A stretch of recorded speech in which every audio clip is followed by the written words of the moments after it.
चलो सरणी आरएलसी हो गया था, ना, समांतर आरएलसी देख लो।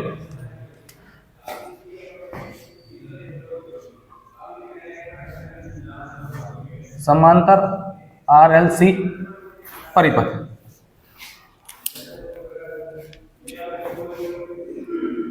पहले आर का नाम है तो पहले क्या लगेगा, प्रतिरोध। दूसरा किसका नाम है, ये लो। अगला क्या है, कैपेसिटर। समांतर क्रम किसको बोलते हैं, जिससे प्लस प्लस जुड़े हुए हैं। धारा को गुजरने के लिए क्या हो, एक से ज्यादा मार्ग हो। देखो धारा इधर से भी जा सकती है, इधर से भी जा सकती है, और इधर जा, या फिर किसी अवयव के क्या हो, प्रथम सिरे सारे एक तरफ हो और अंतिम सिरे कहाँ हो, एक तरफ हो। ऐसा क्रम क्या कहलाएगा, समांतर। आपको पता है समांतर क्रम किसका मान बराबर चलता है, वोल्टेज का मान चला, क्या चलता है, वोल्टेज का बराबर चलता है ना। तो सब पे वोल्टेज तो क्या चलेगी, इसका भी V, इसका भी V और इसका भी वोल्टेज को सब पे क्या चलेगा, बराबर। ये VR है, ये VL है और ये VC है। तो पहली बात तो ये निकलेंगे, VR बराबर VL बराबर VC। ये चीज समझ आ गई। रेजिस्टेंस का वोल्टेज बराबर किसके, चौक के वोल्टेज के बराबर किसके होता है, कैपेसिटेंस वोल्टेज के। चलूं आगे। अगला कुल प्रतिबाधा निकालने का वही फॉर्मूला है, वही लगेगा वापस सेम। Z बराबर अंडर रूट में R² plus XL minus XC का होल स्क्वायर। आप निकाल लेते, इसमें धारा निकालते, क्या निकालते हैं, धारा। भाई श्रेणी में तो अपन वोल्टेज निकालते थे ना, तो श्रेणी आरएलसी में क्या थी, धारा सब पे क्या चलती है, बराबर चलती है। तो वहां पे निकाला था वोल्टेज, अगर याद हो तो वोल्टेज निकाला था ना वहां पे, तो यहाँ पे निकालेंगे धारा। धारा बराबर अंडर रूट में, समझ गए होगे क्या लगेगा, पहले IR का होल स्क्वायर, मतलब रेजिस्टेंस की धारा, प्लस ब्रैकेट में क्या लगेगा, IL माइनस IC का, बस इतना ही तो करना, और करना क्या हो गई, क्या समझ में आई। धारा निकालनी है ना, धारा बराबर अंडर रूट में I² R प्लस में IL माइनस IC का होल स्क्वायर। कैपेसिटेंस की धारा, चौक की धारा और रेजिस्टेंस की धारा, तीनों की धारा। अरे सेम वही चीज चल रहा है, श्रेणी में आरएलसी में निकाले थे ना वोल्टेज अपन, तो वहां पे तो श्रेणी क्रम में क्या चला, धारा सब पे बराबर चलती है, तो धारा निकालनी थी, वोल्टेज अलग अलग चलता था, वोल्टेज निकाली थी। समांतर क्रम में क्या चलता है, सब पे वोल्टेज बराबर चलता है, इसलिए अपन क्या निकालेंगे, धारा निकालेंगे। समझ आ रही मेरी बात। अब सुनना, एक तो हो गया समांतर आरएलसी, फिर आपको पढ़ना है आर समांतर आरसी। क्या होगा इसमें से, एल हट जाएगा, एल हट गया तो आई निकाल लेंगे वापस सेम। कैसे में, आई बराबर बोल दो अब तो फॉर्मूला, आई आर का और प्लस आई हो गया, बस इतना ही था। समांतर आरएल, धारा कैसे निकलेगी, आई बराबर अंडर रूट में क्या निकलेगी,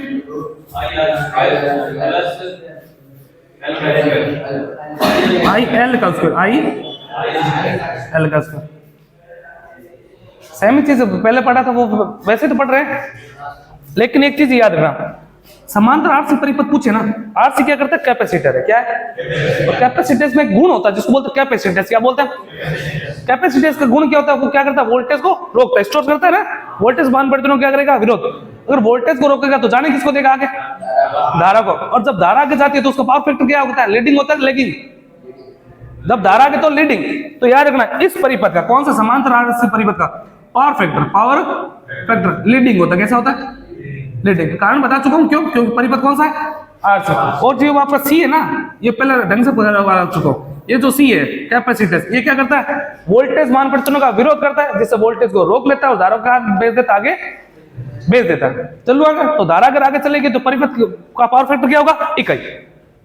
क्या होगा, इकाई होगा, सॉरी लीडिंग होगा। कितना होगा, लीडिंग होगा किसके किसके बीच में, 0 से 1 के बीच में। पावर फैक्टर 0 से 1 के बीच में, बताओ आगे करवा दूंगा बेस्ट, अगला वाला पावर फैक्टर बीच में। समांतर आरएल, इसमें अब क्या दिख रहा है आप लोगों को, एल दिख रही है चौक, और चौक के अंदर एक गुण होता है जिसको बोलते हैं इंडक्टेंस। क्या बोलते हैं? इंडक्ट। ये क्या करती है? धारा को रोकती है और वोल्टेज को ज्यादा लेती है, मतलब धारा पीछे रहेगी। पीछे रहेगी इसका मतलब पावर फैक्टर क्या होगा इसका? पावर फैक्टर क्या होगा? लैगिंग। क्या होगा? लैगिंग। पावर फैक्टर होगा लैगिंग। किसके बीच में? 0 से 1 के बीच में। आ रही क्या मेरी बात समझ में? कोई दिक्कत समझ ऑपरेशन हो जाएगा? एक बार ढंग से इसको दोबारा देख लो, दोबारा पूछ लो, कान देख ले करिए। समानता RLC पढ़ा था, उसके अंदर हो गया था धारा निकाल ली थी सबकी। चले आगे, धारा क्यों निकाली थी? क्योंकि समांतर के अंदर वोल्टेज का मान क्या चलता है? बराबर चलता है, इसलिए अपने धारा निकाली थी। चलो आगे, जो RC परिपथ है, समांतर RC परिपथ, उसका पावर फैक्टर कैसा होता है? नाम में C आ रहा है, कैपेसिटेंस आ रहा है। कैपेसिटेंस मतलब पावर फैक्टर क्या होगा? लीडिंग होगा। क्यों? C क्या करता है? कैपेसिटर क्या करता है? वोल्टेज मान करता है विरोध, धारा को क्या भेज देगा? आगे, तो लीडिंग होगा। चलो आगे, 0 से 1 के बीच में होता है, फिलहाल मैं बता दूंगा आगे। अच्छा, दूसरा, अगर RL परिपथ है, कौन सा परिपथ है? RL। L का मतलब क्या होता है? हेनरी। हेनरी, हेनरी का मतलब धारा का रोकेगी वोल्टेज को। तो धारा अगर पीछे तो कौन सा पावर फैक्टर होगा? Lagging power factor. 0 से 1 के बीच। चलूं आगे, एक परिपथ है लास्ट जो आपको पढ़ना, जिसका नाम है अनुनादी परिपथ। अनुनादी परिपथ, जिसको रेजोनेंट सर्किट बोलते हैं। अनुनादी परिपथ, अनुनादी परिपथ या रेजोनेंट सर्किट बोलते हैं। चले आगे। अच्छा, सेम चीज है, कुछ ज्यादा खास बड़ी बात नहीं। ये किसका सिंबल है? चलो शाबाश। ये और ये कैपेसिटर। RLC लग रहा है ना? वापस श्रेणी RLC लग रहा है कि नहीं लग रहा? L और XC, यही तो। अब परिवर्तन क्या बोले? वह ऐसी परिपथ, वह ऐसी परिपथ जिसमें, वह ऐसी परिपथ, ऐसी परिपथ जिसमें एक्सल का पूरा नाम क्या था? Inductive reactance. इंडक्टिव रिएक्टेंस लिख लेना, पहले वाले वीडियो बता रखा है। एक्सल तथा एक्सी का मतलब कैपेसिटिव रिएक्टेंस। तो वे ऐसी परिपथ जिसमें एक्सल तथा एक्सी का मान बराबर हो। क्या हो? बराबर हो। ऐसे परिपथ क्या कहलाता है? अनुनादी परिपथ। मतलब क्या? एक्सल बराबर क्या होगा? एक्सी। समझ आ रही मेरी बात? तो RLC वो परिपथ है, उसमें तो जरूरी नहीं है कि दोनों क्या हो? बराबर हो। चलो आगे। तो वह परिपथ जिसमें एक्सल तथा एक्सी का मान क्या हो? बराबर हो, क्या कहलाएंगे? अनुनादी। अब इस परिपथ का अपन निकालते हैं प्रतिबाधा। क्या निकालते हैं? प्रतिबाधा निकालने का एक फॉर्मूला, Z बराबर अंडर रूट में R² plus axle minus XC का, यही तो था। चलो आगे देखो, Z बोला प्रतिबाधा। अच्छा, अंडर रूट का R का R²। अब ये दोनों बराबर है। बराबर का मतलब क्या? एक में से एक जाएगा, या दोनों 10 ओम का होंगे। ये भी 10 का, मान लो ये भी कितना है? तो 10 में से 10 चला जाएगा ना, तो बचेगा क्या यहाँ पे? 0 का स्क्वायर बराबर Z बराबर क्या आया? खाली R² से खाली बाहर क्या निकल जाएगा? R। Z बराबर R। तो श्रेणी अनुनादी परिपथ, श्रेणी अनुनादी परिपथ, ये आप पढ़ रहे हैं श्रेणी अनुनादी परिपथ। भाई खाली अनुनादी परिपथ पूछे तो कौन सा है? वे परिपथ जिसमें एक्सल तथा एक्सी का मान क्या हो? बराबर हो, वो तो कहलाता है अनुनादी परिपथ। चलो आगे, इसके अंदर दो परिपथ आएंगे, श्रेणी और समांतर। अपन बात करते हैं श्रेणी अनुनादी परिपथ। श्रेणी के अंदर डायग्राम बन गया, श्रेणी के अंदर क्या होगा? Z बराबर R। तो याद रखना, इस परिपथ में कौन सा परिपथ की बात कर रहे हो आप? कौन सा अनुनादी परिपथ है? श्रेणी अनुनादी परिपथ में प्रतिबाधा क्या? प्रतिबाधा प्रतिरोध के, किसके? प्रतिरोध के बराबर होती है। के बराबर होती है, बराबर होती। ये लाइन समझ आई क्या? अब खाली, अब मान लो इसमें इन दोनों का तो मतलब रहा ही नहीं, खाली आर ही तो है। और वे परिपथ जिसमें केवल प्रतिरोध लगे तो क्या कहलाते थे? कौन सा परिपथ कहलाते थे? शुद्ध प्रतिरोधी परिपथ थे कि नहीं थे? तो ये एक तरीके कैसा परिपथ हुआ? ये शुद्ध प्रतिरोधी, शुद्ध प्रतिरोधी परिपथ होता है, परिपथ होता है। पहली बात ये। अच्छा, खास बात ये, शुद्ध प्रतिरोधी परिपथ है लगभग, है ना, केवल आर लगा है। तो इसका शुद्ध प्रतिरोधी जो परिपथ था उसमें धारा तथा वोल्टेज के बीच कौन कितने डिग्री का था? दोनों इन फेज थी ना, तो दोनों इन फेज थी ना। इसका मतलब इसमें क्या होगी? इस परिपथ में, इस परिपथ में धारा तथा वोल्टेज, वोल्टेज के मध्य कौन कितना डिग्री होता है? 0 डिग्री, 0 डिग्री, यानी कि इन फेज होता है। क्या होती है? इन फेज। 0 डिग्री ना मिले तो क्या मिलेगा? होती। आई क्या मेरी बात समझ में? दोबारा सुन लेना। आर एल सी सॉरी अपन पढ़ रहे अनुनादी परिपथ, इसमें एक्सल तथा एक्सी का मान बराबर, वो क्या कहलाएगा? अनुनादी। पहला है श्रेणी अनुनादी। श्रेणी अनुनादी में होता क्या? श्रेणी अनुनादी में प्रतिबाधा प्रतिरोध के क्या होता है? बराबर। प्रतिरोध प्रतिबाधा प्रतिरोध के बराबर। अगला ये खाली प्रतिरोध बचेगा तो कैसा परिपथ हुआ? शुद्ध प्रतिरोधी हो गया एक तरीके का। मतलब शुद्ध प्रतिरोधी परिपथ था, मतलब इसके अंदर क्या होगी? धारा तथा वोल्टेज क्या होती है? इन फेज होती है। ये था श्रेणी क्रम में। किसमें? श्रेणी क्रम में। एक और खास बात लिखना श्रेणी क्रम में क्या?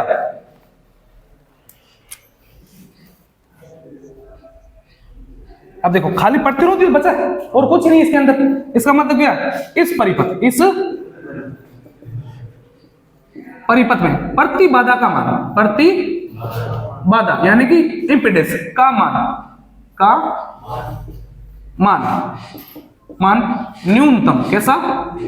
न्यूनतम, तथा धारा का मान अधिकतम हो जाता है। क्या होता है? अधिकतम होता है। भाई ये दोनों तो जीरो ही हो गए ना, दोनों ये दोनों जीरो हो गए। इसका मतलब केवल क्या बचा? आर ही बचा। तो धारा को रोक के कितना रोक पाएगा? इसका मतलब इसका प्रतिरोध क्या हो गया? कम हो गया। प्रतिरोध अगर कम है, मतलब न्यूनतम है, तो किसका मान बढ़ जाता है? धारा का मान बढ़ जाएगा। उसके बाद इसका मेन यूज याद रखना है, आगे बहुत काम आएगा। उपयोग यूज का काम है। बैंड पास फिल्टर परिपथ में आगे समझाऊंगा। सेकेंड ईयर में आएगी आप चीजें कि ये चीज होता क्या परिपथ में। अभी आप लोग इतना याद रखो कि श्रेणी रेजोनेंट सर्किट जो होता है वो कहां यूज होता है? बैंड पास फिल्टर परिपथ। बैंड पास थोड़ा सा हिंट दे देता हूं आप लोगों को। आप लोगों ने कभी एफएम सुना? एफएम सुना ना? एफएम के अंदर आप एक फ्रीक्वेंसी सेट करके रखते हो क्या? 92.7 पूरा नाम होता है 92.7 बिग एफएम नाम होता है ना ऐसे। अगर आप ये लगाओगे ना तभी आपको क्या करती है? आवाज साफ आती है कि नहीं आती? अगर आप इससे कम करते हो या ज्यादा करते हो तो खराब होने लग जाती है ना। मतलब क्या हो रहा है? एक बैंड है, एक ही फ्रीक्वेंसी का समूह है। फ्रीक्वेंसी के समूह को क्या बोलते हैं? बैंड बोलते हैं। एक तरीके से समूह है। क्या है? समूह। फ्रीक्वेंसी का क्या है? समूह। फ्रीक्वेंसी का जो समूह होता है उसको क्या बोलता है? बैंड। क्या बोलते हैं इसको? बैंड। जैसे अपने जो वॉकी-टॉकी नहीं होते फिल्मों में तो देखे होंगे, कहीं नहीं तो जो फौजी और बात करते रहते हैं वो भी अपनी फ्रीक्वेंसी क्या करके रखते हैं? सेट। उस फ्रीक्वेंसी के अंतर्गत है ना तभी बात हो पाती है। वरना अब जैसे अपने इंडिया की फ्रीक्वेंसी सेट है ना, तो अगर कोई दूसरी फ्रीक्वेंसी आती है ना बाहर से, अगर मान लो कहीं पाकिस्तान से कॉल आता है, कहीं और से कॉल आता है, तो अपने वालों को, प्रदेश वालों को पता कैसे चलता है? कभी सोचा है किस चीज का? भाई बाहर से इंटरनेशनल कॉल है, कैसे पता चला? क्योंकि उधर की फ्रीक्वेंसी क्या है? अलग है। अपनी फ्रीक्वेंसी सेट जो अलग है, उस फ्रीक्वेंसी अगर दूसरी फ्रीक्वेंसी आती है तो अपने क्या चल जाएगा पता? खरखर आने लग जाएगी ना एफएम में, उस तरीके से। चलो आगे। तो अभी के लिए तो फिलहाल इतना याद रखो कि श्रेणी आरएलसी परिपथ का यूज कहां करते हैं? बैंड पास फिल्टर परिपथ में। कोई दिक्कत समस्या परेशानी हो जाएगा? दोबारा एक बार रीडिंग कर लो फिर चलते हैं। चले, ये था अनुनादी परिपथ। अनुनादी परिपथ किसको बोलते हैं? दोबारा एक बार फिर बता दो। वे ऐसी परिपथ जिसमें एक्स तथा एक्सी का मान क्या हो, बराबर हो। एक्सल और एक्सी का मान क्या हो, बराबर, यानी कि इंडक्टिव रिएक्टेंस का मान क्या हो, कैपेसिटिव रिएक्टेंस से बराबर हो। ऐसे परिपथ कहलाएगा अनुनादी परिपथ। चलो अब अनुनादी परिपथ दो प्रकार के, एक तो श्रेणी और समांतर। श्रेणी के अंदर पढ़ा था आप लोगों ने, श्रेणी अनुनादी परिपथ के अंदर क्या होता है, प्रतिबाधा प्रतिरोध के बराबर होती है, नहीं होती। श्रेणी अनुनादी परिपथ में जो होता है प्रतिरोध का मान क्या होता है, कम, यानी कि प्रतिबाधा कम, तो धारा का मान क्या रहता है, ज्यादा। यूज कहां होता है इसका प्रयोग होता है, बैंड पास फिल्टर परिपथ में, बैंड पास फिल्टर परिपथ में। कोई दिक्कत समझे परेशानी?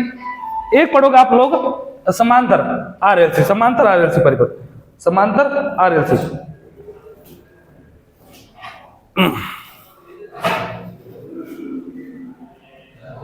समांतर आरएलसी परिपथ, समांतर आरएलसी परिपथ पढ़ना है।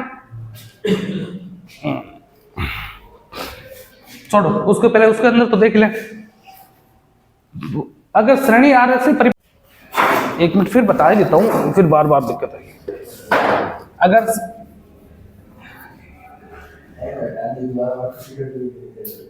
श्रेणी अनुनादी, अनुनादी आरएल परिपथ है, मान लो कौन सा परिपथ है, श्रेणी आरएल है, तो आरएल होता है क्या इसमें,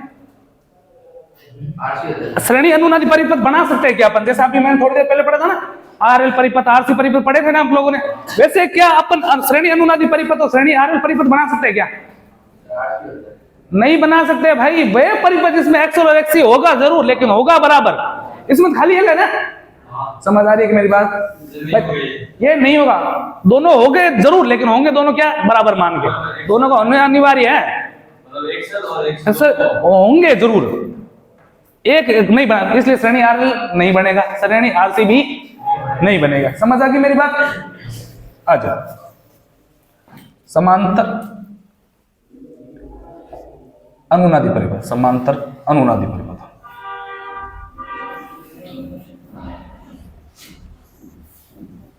चले आगे। समांतर के अंदर पढ़ना है, इसके अंदर, इस परिपथ में, इस परिपथ में, परिपथ में, परिपथ में प्रतिबाधा का मान, प्रतिबाधा का मान अधिकतम, प्रतिबाधा का मान अधिकतम तथा धारा का मान, धारा का मान, धारा का मान न्यूनतम हो जाता है, न्यूनतम, हाँ न्यूनतम होता है। धारा का मान क्या होता है, न्यूनतम होता है। ये कौन सा है, समांतर अनुनादी परिपथ। उपयोग पूछे तो उपयोग याद रखना, उपयोग श्रेणी अनुनादी परिपथ का उपयोग कहां करते थे, बैंड पास में, ये बैंड को रोक देगा, बैंड स्टॉप, स्टॉप फिल्टर परिपथ में, फिल्टर परिपथ में, फिल्टर परिपथ में। चलूं आगे, इतना याद रखो, इसके ज्यादा आपसे, इससे ज्यादा पूछेगा नहीं आपसे कोई। चले आगे। अब आपसे एक जो पूछा जाएगा वो पूछी जाती है अनुनादी फ्रीक्वेंसी, अनुनादी आवृत्ति या रेजोनेंट फ्रीक्वेंसी, रेजोनेंस फ्रीक्वेंसी। अगर सीधा याद रखना चाहो तो याद रख लो ना, एफ बराबर एफ आर बराबर एफ, यानी कि रेजोनेंट फ्रीक्वेंसी एफ आर बराबर 1/2 पाई अंडररूट में एलसी, अंडररूट में एलसी। ये होता है इसका फॉर्मूला, एफ आर बराबर 1/2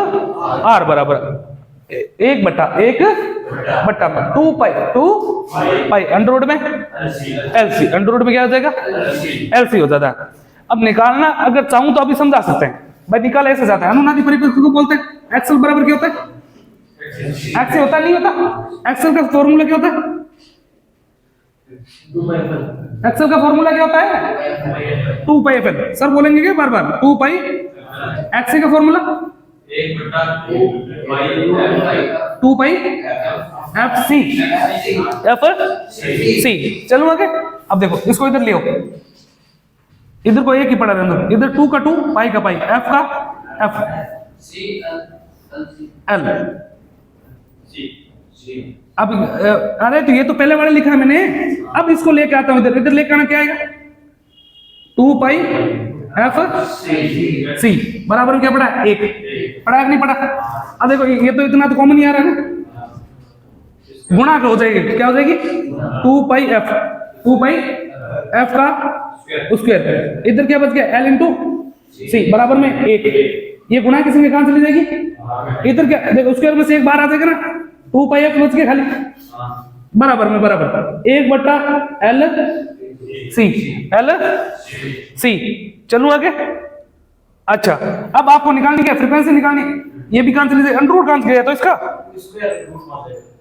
2 पाई एफ स्क्वायर, ये ना 2 पाई एफ, ये ना इधर से कहां चला जाएगा, रूट में चला जाएगा, कहां चला जाएगा, स्क्वायर हटा रूट में आ गया बराबर 2 पाई एफ का 2 पाई एफ बराबर में एक का स्क्वायर क्या, एक का वर्गमूल क्या होता है, एक ही होता है, अंडर रूट में क्या रह गया एल सी रह गया। आपको निकालनी क्या फ्रीक्वेंसी, एफ आर निकालनी है, तो एफ आर बराबर 1 बट्टा 2 पाई गुणा में किसमें चला जाएगा, भाग गुणा में किसमें चला जाएगा, तो भाग में आ गया, अंडर रूट में पहले से क्या पड़ा एल सी, तो ये फॉर्मूला है एफ आर निकालने का। अगर किसी को पढ़ाना है समझाना है तो अलग बात है, वरना सीधा याद रखो एफ आर बराबर 1 बट्टा 2 पाई अंडर रूट में एल सी। निकलेगा कैसे, दोनों एक्सएल और एक्सी क्या होते हैं बराबर, एक्सएल का फॉर्मूला लगा एक्सी का फॉर्मूला, क्रॉस मल्टीप्लाई करोगे तो आंसर आएगा एफ आर बराबर 1 बट्टा 2 पाई अंडर रूट में एल सी। हो जाएगा क्या, एक बार ढंग से देखो इसको फिर चलते हैं।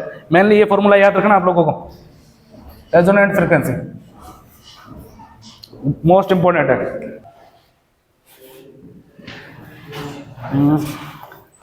एक छोटी सी चीज है वो भी बता देता हूं हम लोग, ये तो था अनुनादी सर्किट। अनुनादी परिपथ किसको बोलते हैं, एक्सएल और एक्सी का मान बराबर हो, दो प्रकार के होते हैं, श्रेणी और समांतर। चलो आगे, श्रेणी के अंदर क्या होते हैं, प्रतिबाधा प्रतिरोध के बराबर होती है, इसलिए कुल प्रतिरोध का मान कम रह जाता है और धारा का मान ज्यादा हो जाता है। चलो आगे। अच्छा दूसरी बात, यूज होता है बैंड पास फिल्टर परिपथ में।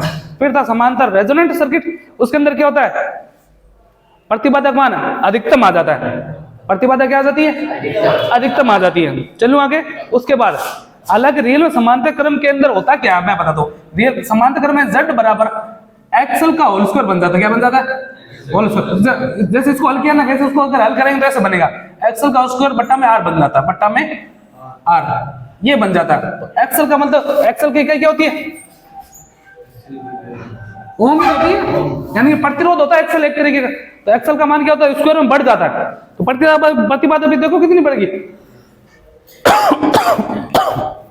भाई श्रेणी क्रम के अंदर तो क्या था, Z बराबर R था ना, श्रेणी क्रम के अंदर तो Z बराबर R था, तो खाली प्रतिरोध क्या था, प्रतिबाधा के बराबर था, इसलिए कुल प्रतिरोध कम रह गया था। अब इसके अंदर Z बराबर एक्सएल स्क्वायर बटा R रहता है। एक्सएल हम इंडक्टिव रिएक्टेंस का मान क्या बढ़ता है, स्क्वायर में बढ़ता है। तो अगर ये स्क्वायर में बढ़ेगा तो ये भी तो दोगुना ही बढ़ेगा, स्क्वायर में बढ़ेगा, इसलिए इसमें क्या होता है, प्रतिबाधा का मान बढ़ जाता है, जिससे धारा का मान क्या होता है, कम हो जाता है। चलिए आगे अगला। अब आप पढ़ोगे पावर फैक्टर, क्या पढ़ने आप लोगों को, पावर फैक्टर। पावर फैक्टर ये एक क्वालिटी फैक्टर है, पहले वो पढ़ लीजिए, उसके बाद पावर फैक्टर। गुणवत्ता कारक, गुणवत्ता कारक फॉर्मूला याद रखना खाली आप लोगों को। तो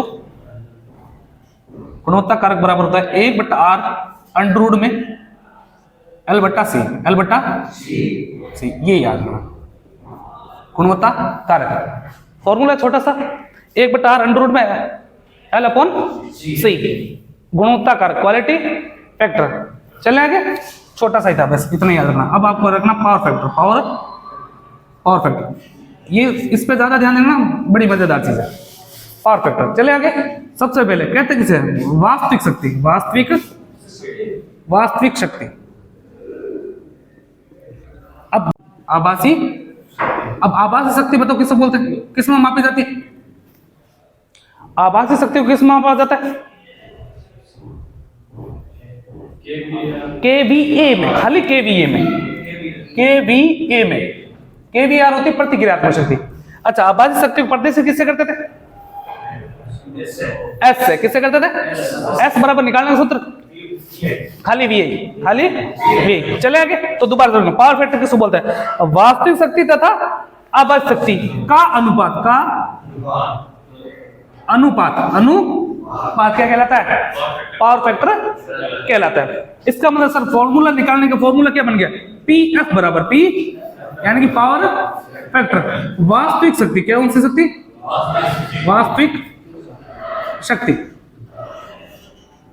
अनुपात का मतलब बटा, बटा में आभासी शक्ति। कोई फॉर्मूला नहीं होता फिलहाल, ये होता क्या, धारा तथा वोल्टेज के बीच में जो कोण होता है उसको क्या बोलते हैं, पावर फैक्टर कहते हैं।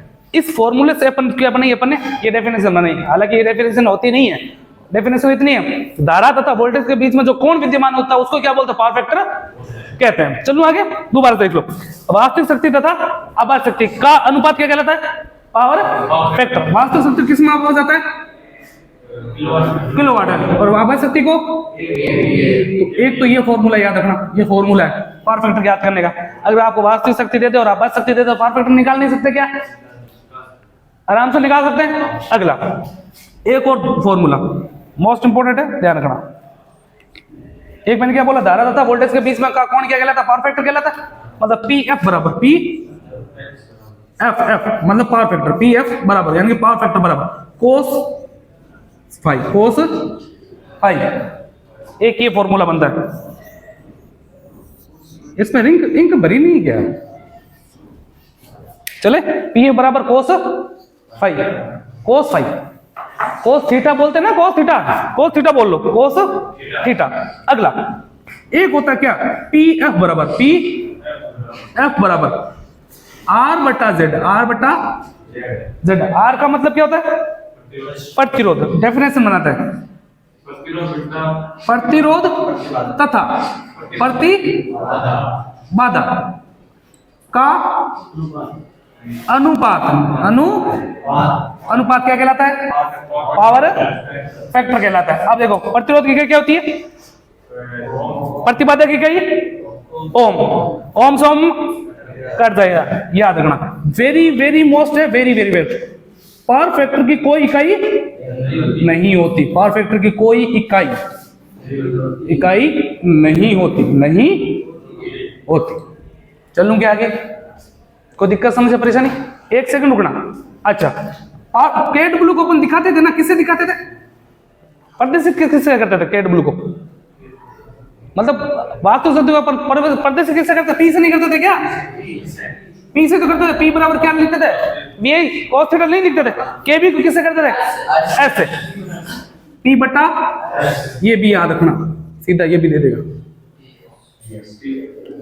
समझ आई मेरी बात, दोबारा सुन लेना। पावर फैक्टर वास्तविक शक्ति बटा आभासी शक्ति का अनुपात क्या कहलाता है, पावर फैक्टर। या के डब्ल्यू बटा के वी क्या कहलाएगा, पावर फैक्टर। या पी बटा एस क्या कहलाएगा, पावर फैक्टर। अगला पावर फैक्टर एक और सूत्र क्या होता है, कोस थीटा। एक और सूत्र क्या होता है, आर बटा जेड। प्रतिरोध तथा प्रतिबाधा का अनुपात क्या कहलाता है, पावर फैक्टर कोई इकाई नहीं होती। उससे भी ज्यादा मोस्ट इंपोर्टेंट क्या सर, यहां लिख देते हैं, कोस थीटा का मान कितने से कितने के बीच क्या होता है, कोस थीटा का मान कितने से कितने के बीच में होता है,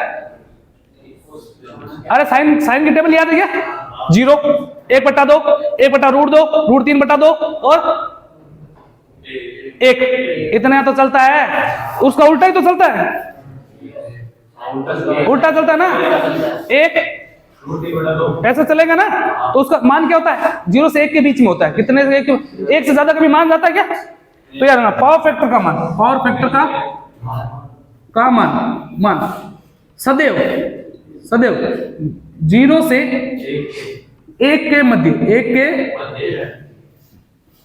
1 के मध्य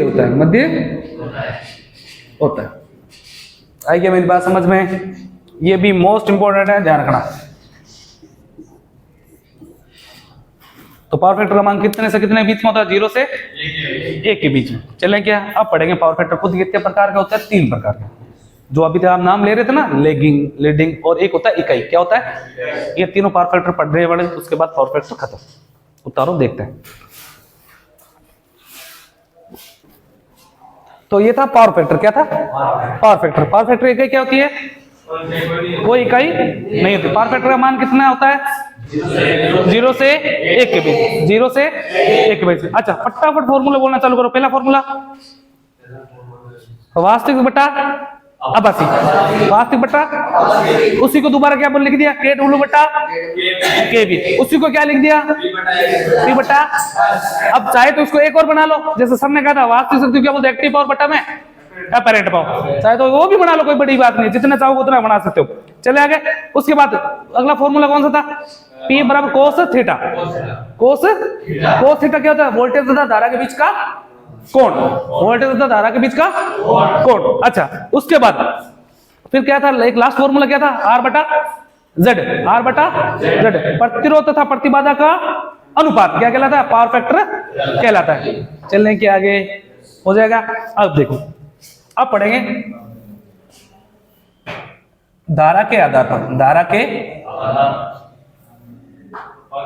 आधार पर पावर फैक्टर के प्रकार, पावर फैक्टर के प्रकार। धारा के आधार पर पावर फैक्टर के प्रकार पढ़ने आपको 3 प्रकार के होते हैं। कितने प्रकार के होते हैं? 3 प्रकार के। मैंने कहा सर कौन कौन से? पहला होता है leading power factor, sorry lagging. क्या होता है? लेगिंग। लेगिंग। दूसरा होता है लीडिंग। कौन सा होता है? Leading power factor. अच्छा, तीसरा जो होता है वो होता है unity power factor. Unity power factor. TF का मतलब तो पता ही, समझ रहे हो ना? Power factor. सबसे पहले बात करते हैं किसकी? Lagging power factor. किसकी? Lagging power factor. अच्छा, लेगिंग को हिंदी बोलते हैं पश्चगामी। क्या बोलते हैं? पश्चगामी। पश्चगामी पावर फैक्टर। होता क्या कहता किसे? जब धारा वोल्टेज से, किससे? वोल्टेज से पीछे चलती। क्या चलती है? पीछे, यानी कि यह पिछड़ती है। इसको बोलते हैं पिछड़ना। पीछे चलती है, पीछे चलती है तो ऐसा पावर फैक्टर क्या कहलाता है? लैगिंग पावर फैक्टर कहलाता है। मैंने कहा सर समझा नहीं। जैसे ये देखो, ये आपके पास ग्राफ है, ये आपके पास ग्राफ है, यहां 0 चलता है,